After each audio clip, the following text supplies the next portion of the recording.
Tagulan Part 1. Ito ang kwento ni Malayang Pinoy Story PH. May dalawang batang magkaibigan sa panahon ng tagulan. Nangarap ang isa, nangarap ang isa.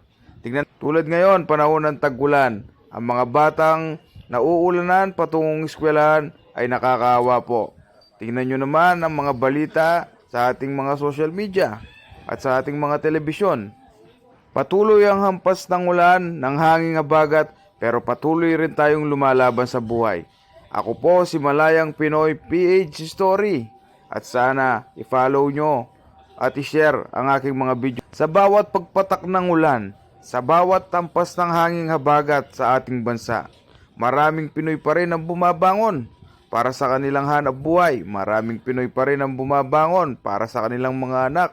Ipagluluto ng almusal, babaunin kung meron man silang pasok sa eskwelahan. Patuloy po ang paghanga ko sa ating mga Pinoy na tulad ko at umaasa rin na balang araw tayong mga Pinoy, hindi lang tayo masipag, matatag pa tayo sa tagulan. At kung sa pagbangon mo araw-araw sa tagulan, makikita mo ang haring araw, ay napakasaya mo na. At paggising ng mga anak mo, ang mga kasama mo sa buhay, ay meron silang kakaining almusal. Tulad nyo bilang yayain ng isang pamilya at kakain ng buong pamilya. Napakasaya mo na. Lalong-lalo na sa tagulan, ang sarap humigop ng mga sabaw at ng pagkain, lalong-lalo na kung ito'y mainit. Sa kasalukuyang panahon ng tagulan, ano ang masarap kainin, kaibigan? Ano ang masarap gawin? Pero tandaan, laging pag-iingat. Tulad ni Malayang Pinoy, gusto po ni Malayang Pinoy na kayo ay maging maingat lagi. Lagi kayong safe, patungo sa mga trabaho nyo, sa pupuntahan nyo. Lalo-lalo na tayo, bumabangon tayo para may makain tayo sa buhay. Tandaan po natin na ang Malayang Pinoy Story po ay tutulong sa pagkukwento ng mga makabuluhang bagay. Dito po sa Malayang Pinoy Story PH.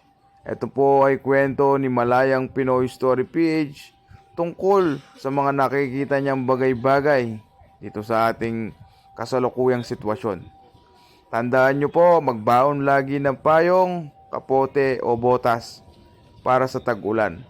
Mas maganda na po kayong ready kesa sa mabasa po kayo ng ulan at magkasakit.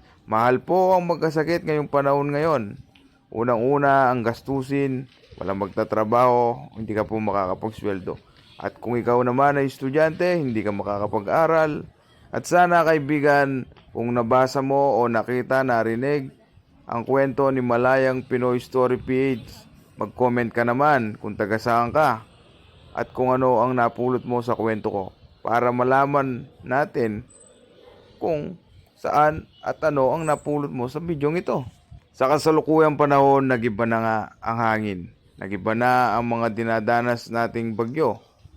Tulad ngayon, meron na naman tayong kinakaharap ng mga suliranin sa buhay. Panahon ng tagulan, tayo ay laging handa. At sana lagi tayong maging safe para maging okay ang ating buhay-buhay. Tulad ng ating mga pamilya, ako po si Malayang Pinoy Story PH. Sana suportahan nyo ko sa mga susunod kong video. Maraming salamat po.